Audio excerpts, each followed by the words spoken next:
Hey everybody, another Cooking with Cory video. Had a rough night last night with all the thunder, so I didn't sleep worth a crap. So I ended up calling off of work today because I needed to sleep. Yeah, that sucks.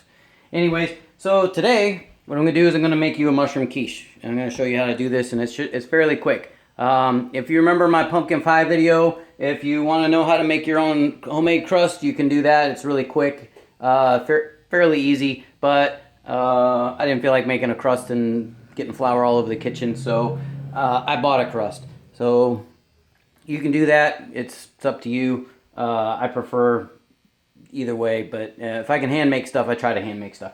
Anyway, so I got my leftover mushrooms from the mushroom gravy that I made, the hamburger gravy. I'm going to use some of that, some heavy cream, 3 eggs, butter.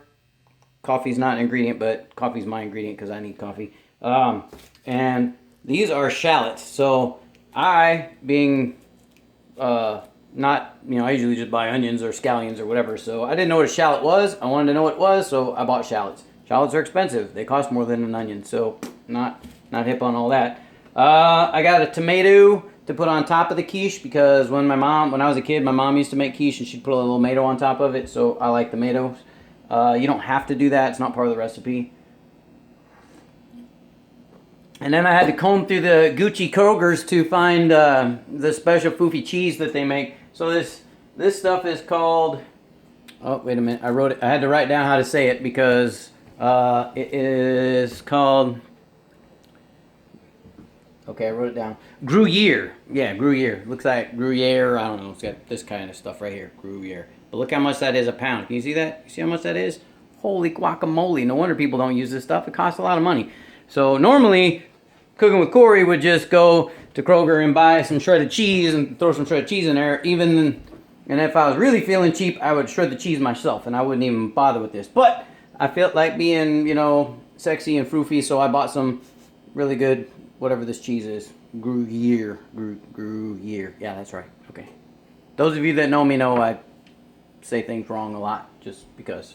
Anyway, I still haven't fixed the lighting in my kitchen, and I probably won't ever because it costs money. And so anyway, I'm going to put it on what you need to see. So the oven's already up at 450. I'm going to stick this in there. Whenever you're going to fill a pie shell with liquidy goo, you want to make sure you cook the pie shell first. There's only a few exceptions to that, and it's like pumpkin pie and sweet potato pie. Some of those you don't have to cook first because you're going to cook it so long and so hot, it's going to cook the shell. But everything else like liquid shell pies, or liquid filling pies, meringue and all that, you want to cook the shell first. So since a quiche is a liquid, we're going to stick basically a whole bunch of scrambled egg mix in here to make it dense. It's pretty much an omelet in a pie shell. So I'm going to cook this first, but I forgot to get a fork. So hold on a minute. Alright. You're going to poke some holes, just like in the pumpkin pie video. If you watch the pumpkin pie video, I pierced the bottom of the pie shell with a whole bunch of holes. And here comes a train, so hopefully you can still hear me. Anyway. So I put a shout out there to Mock and Daisy, the chicks on the right, so that Mr. Mock and Mr. Daisy could maybe watch this. And since I know they live in a little more upscale thing, that's why I figured I'd make a quiche. So Mock and Daisy, this one's for you. I highly doubt that you are watching my video anyway, but whatever. So you're going to take this with the fork holes. We're going to throw it in the oven for 11 to 13 minutes. And you don't want to hit cook time because you don't want it to turn off. But if you if you're like me and you got the ADD going on and you get sidetracked, you hit the cook time and it'll stop cooking at that time and cool down and you won't burn anything, hopefully. But anyway, let's throw this up to 11 minutes. 11. Bam. All right. I'm going to get my shredder. See, I might need these. Definitely gonna need this. Don't know where my shredder is. There we go. All right. Now, I don't normally use sexy cheese like this, so I'm not used to it having this funky skin on it. I bought a little bit larger slice than I needed, I think, because I was not sure of what I needed. So anyway, Another side note, when you're making a quiche, you want to, especially anything with mushrooms, if you're going to put mushrooms in something, an omelet, whatever like that, mushrooms have a lot of water in them. Like, think of it, it's a fungus. It grows in a wet, dark, juicy cave, so it's full of liquid. So you don't want to just throw mushrooms in whatever you're going to cook. If I was to just take this thing of mushrooms and blop it in there, whoa, chill dog. All right, hang on, dog wants in. Come on, buddy. He got to go to the vet today and got a shot. He was not happy about it. Almost bit the vet. Anyway, where's that? Oh, mushrooms. So you don't want to put mushrooms. Yeah, buddy. I'm making a video. Go on. You don't want to put mushrooms in something without cooking them first, or else it's gonna leave a lot of liquid in your food. That's not for you. Get back. So what I'm gonna do is I'm gonna slice this cheese stuff up a little bit so I can grate it without getting the skin, as much of the not skin in there. I mean, most cheese skins you can eat. It's just like this weird funky crust that they put on there. So, Sucky cheese is actually pretty good. Yeah, I like it. But, all right, so we'll leave that there. Hey, back, babe. So got 10 more minutes for our crust to cook. I'm going to get my olive oil out. And might as well get the pepper and the salt. Sorry, see my stinky armpits all up in your face there. Oh, that's soy sauce. You don't want that. Oh, don't tell me about olive oil. That could be a bad day. Let's see. Oh, there it is. Way in the back. Alright, 2 tablespoons of olive oil. I'm going to pretend to measure this, although, like I said, the cooking and the art, right? The cooking and the art. Well, a quiche is more the art, so you can kind of stick what you want in there. It doesn't really matter.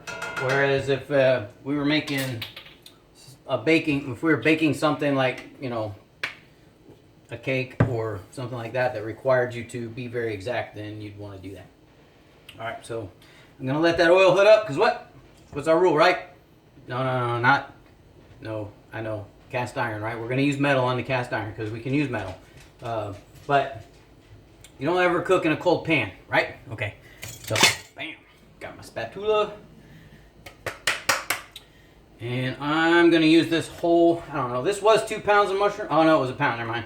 It was a pound of mushrooms, so I'm gonna, since it's already minus a few, I'm gonna throw them babies right on in there like that. Oh, get the garbage. And I'm gonna get my handy dandy Ginsu knife out. Anybody that grew up in the 80s remembers the Ginsu. Cuts through a can, still cut a tomato. Wham! Cut it right through. Yeah, it's good stuff. Anyway. I'm going to dice up my shallots. Let's see, should I move you guys this way so you can see instead of looking over at stuff that's not doing anything? There we go. And you can watch my dog run back and forth because he's all spazzing out. Barking at something, I don't know. I don't know what he's barking at. Anyway. So, throw these shallot. That. Alright, so shallots peel kind of awkwardly. Oh, crap. Alright. Did not expect it to explode like that, so let's put that baby there. Dude, you don't like onions, and onions are poison to dogs. Just a note. And also, if you didn't know, because I don't remember if I mentioned this or not, look at your new peanut butter. So apparently the peanut butter companies, to be cheap, have started using xanthanol or whatever that fake sweetener is and putting it in their peanut butter. And a lot of people, like me included, you give your dog pills with peanut butter, or you know, you just give them peanut butter because it's funny to watch them lick it off their face. Yeah, so that's not so good anymore if it has that stuff in it. So if you notice that your dog is getting sick after you give him some peanut butter, check your peanut butter and see if it's got that in it. That is your PSA for this video. Chad pulled an unintentional PSA out of the last video, but we won't talk about that because I didn't know that that's what I was saying anyway. And my friend Carrie is going to get her daughter on working on how to edit some of my videos, because I apologize for the cursing on that last one. That was unintentional. But After 25 years in the Marine Corps, every once in a while an F-bomb kind of gets dropped out of the old airstrike of the mouth once in a while. It just happens. Just kind of happens. I got a whole one watcher on. I guarantee it's either Dave, because Dave's off today, or it's Chad. Because Dave might be sleeping. So it could be Chad.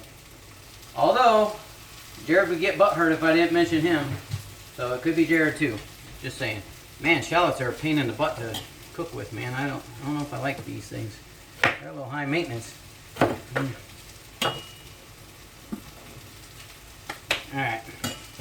Alright, so we're gonna slice up our shallot into some pretty decent chunks. I mean, it just needs to be able to go in there and cook with the mushrooms.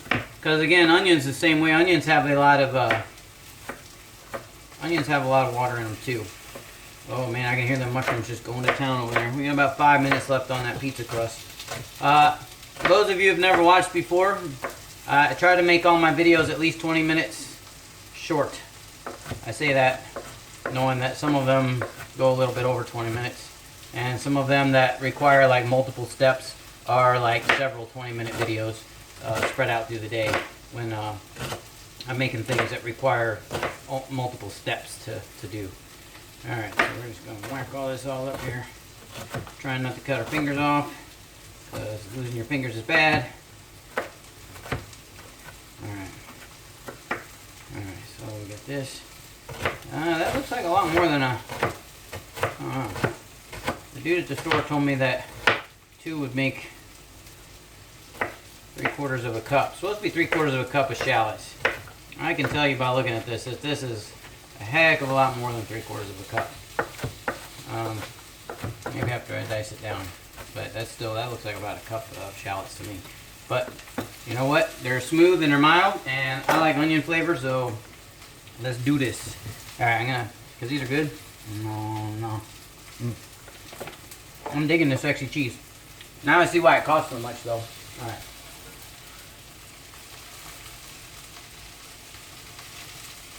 Alright, so those mushrooms are cooking away in there,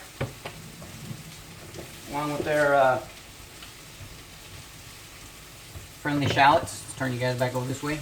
Oh, that's in the way.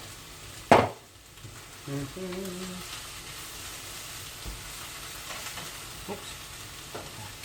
Sorry, man. If I don't grab that now, I'll forget about it later. I really don't want to leave a hunk of onion laying on there. Alright.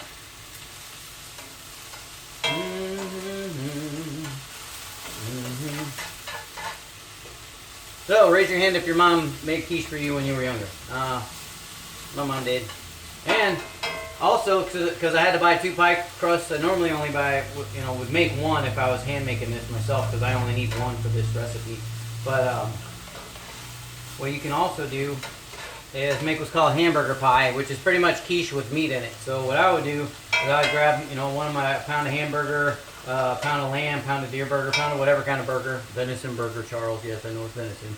Anyway, I would buy that and I would smack that in there, fry it up with the onions and the mushrooms and all the other groovy stuff, and then I would put the eggs and the cheese on there like cheeseburger pie, and that comes out extremely good. So if you're looking for different ways to sex up dinner because you're like, dude, the same old is just getting bored, and I want to have a little bit of different in there. So, alright, just need some salt and some pepper.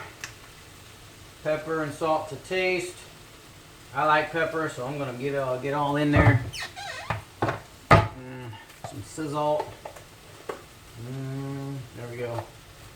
Salt and pepper to taste. It says to use sea salt. Between the $8 a pound for the cheese and some of the other costs involved in this one, I was not really hip on spending another, dropping another chunk of change on buying some sea salt that I really probably wasn't going to use that much of. So anyway, these mushrooms are starting to brown up. You want to get a lot of the water out of them. And you don't want to have this up too high. The other day when I was browning that stuff for the steaks, I had the heat just a touch too high, and I ended up scorching some of the mushrooms, which, whatever, I had them anyway, but you don't want to do that. Yeah, somebody's hanging in there. Thank you, whoever's hanging in there. You the man. Or woman, whatever man you are. Or gender fluid man, whatever you are, just watching. I don't have any gender fluid friends, I don't think. Maybe, I don't know. None that have openly said anything about it anyway. Alright, it's about to beep. 7 seconds left. Let's see how it's looking. Oh yeah, nice and brown. Good enough for me. Good enough for government work. Oh yeah, I hear you beeping. So we're gonna let this baby cool for a minute. It doesn't have to get all the way absolutely cool. It just has to cool off a little bit. So the timer, turn it off. Alright, let's keep this stuff going home. We want it to get nice and squishy. We want the ingredients to blend really well. Like I said, you want to get as much water out of these mushrooms as you can. Because if you don't, your quiche is going to have these wet spots in it around the eggs while the eggs are setting. The mushrooms are... So think about this. If you've ever made a Jello mold and you try to put pineapple in it, and then you notice like your Jello mold just never sets around the pineapple, if it sets at all, most of the time it won't even set at all. There's an enzyme in pineapple that if you're going to put pineapple in Jello mold, you have to rinse it first, roll it in some sugar, and then put it in there so that the enzyme doesn't touch the Jello or else the Jello mold will fall apart. And now you know. So that was your little extra snippet from this Cooking with Cory video. Alright, we need to kick this baby down a notch now because it only needs to be at 350 for the eggs to set. So we'll take this down to 350. Bam! Alright, it's already there. It's going to yell, hey, let the air out, let the heat out, cool down. It's already at like 450, so we'll let that cool down a minute. Alright, so the guts of our quiche are pretty much done. Let's see if you guys can... See, like that? That's what you want it to look like. Nice and done. Cooked up, browned up. Looks pretty good. Alright. We'll turn that off. Leave it in the hot pan so that it stays nice and warm. Got a crusty over here. Alright. So now, what we're going to do is drink some coffee first because I like coffee and I need some.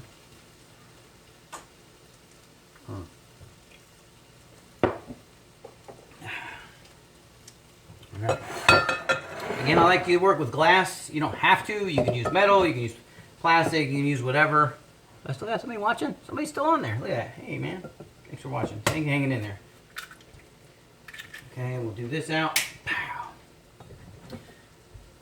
I can't get text while I'm live streaming, so I'm sure whoever's watching, if it's one of my friends that has my number, is probably texting me. It's me. It's me. So, hey, it's you. It's you. I see. All right. No, I didn't do the one-hand crack today. I know. I'm not trying to show off or anything. I'm trying to just get it done. All right. Now, like I was telling you before with the whisks, you got your big old floofy whisk if you want to make stuff foamy, and then you got your just, I want to beat stuff together and beat it together. So this is just for mixing. This is for fluffing. I want it to be kind of fluffy, right? Because it's a quiche. I want it to... the eggs to rise up a little bit. Yeah, I have to squat because my phone is down here and you can't see anything. I'm not really that short, just in case you don't know who I am. So we beat the eggs first. Oh yeah, get them eggs beat up in there. I'm doing this on camera this time, Chad, so that you can see that I'm not doing what you were suggesting. I look like I was doing. I was not. It was not what was happening. This is supposed to be a kid-friendly show, except when I accidentally say the F word.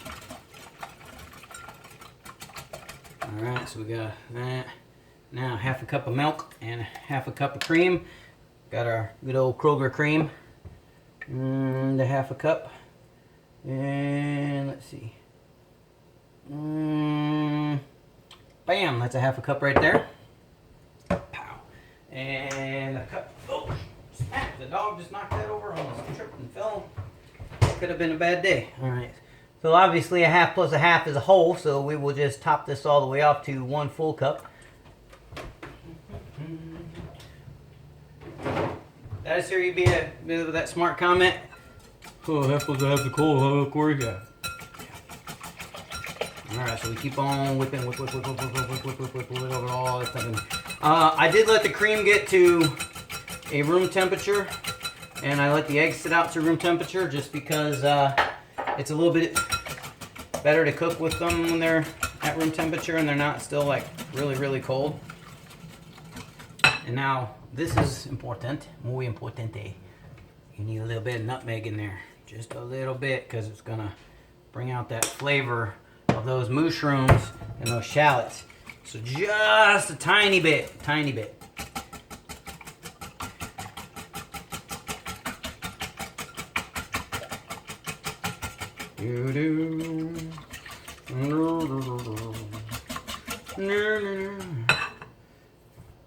All right. Now, while we're waiting, those are cooking. Those are good. This is also whipping cream. So whipping cream, and I have strawberries. So what I'm probably gonna do is maybe make some strawberry shortcake later. I don't know. We'll see.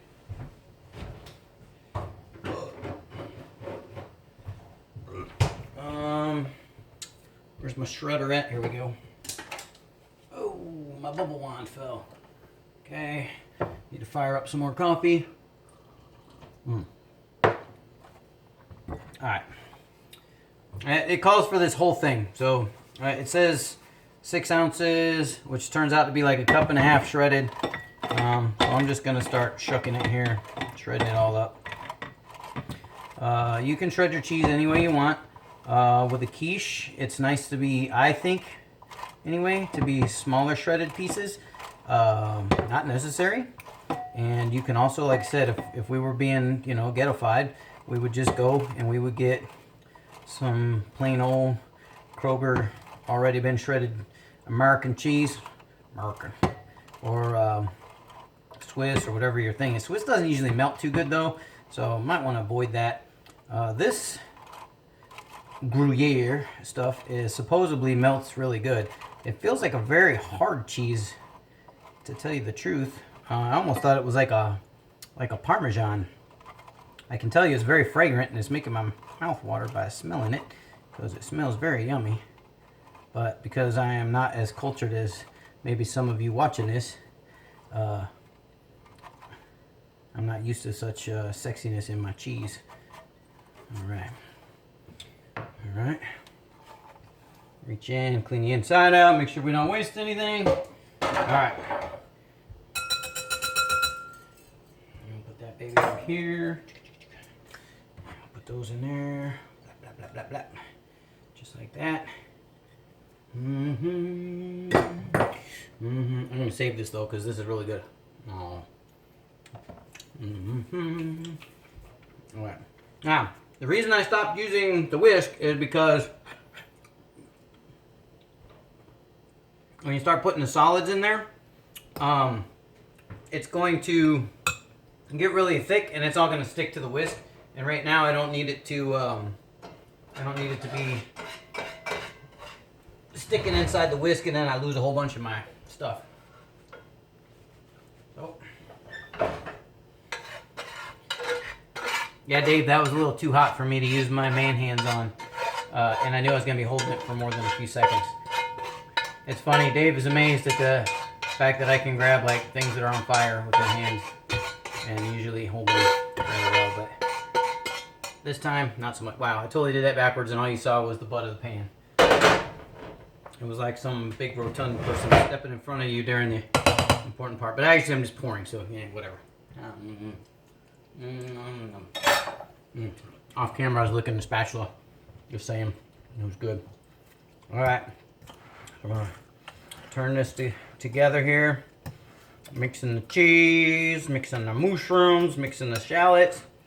That already tastes amazing. A little bit of nutmeg. So there we go. So that's our quiche gut mix. That's our guts for our pie here. Pretty much what we're making here. All right. We'll pour that baby into the pie pan here. Filling up our crust, even it out a little bit. Try to even it out. Oh man, this is gonna be amazing. Yeah, it's gonna be good stuff. Look at that. So on the extremely off chance that Mr. Mock or Mr. Daisy actually watches this, this is a good way to impress your wife. you know, when she comes home, she's got a nice meal cooked for her, and you could say you use some Gruyère cheese, which will make her all feel impressed because you know how to say it. And now, like I said, with the tomatoes, if I just throw the tomatoes on this raw right now, they're gonna cook, but they're gonna be like little, how did George Carlin say it? Little pink wagon wheels on here. So I don't really want that to happen. I want it to be set a little bit, so I'm probably gonna cook it, I don't know. I'll probably cook it for maybe, it's supposed to cook about 15 to 20 minutes. I'll probably cook it for maybe 10 and see how the eggs are setting, and then I'll slice up those tomatoes and I'll spread them right on top, and it'll come out amazing. So anyways,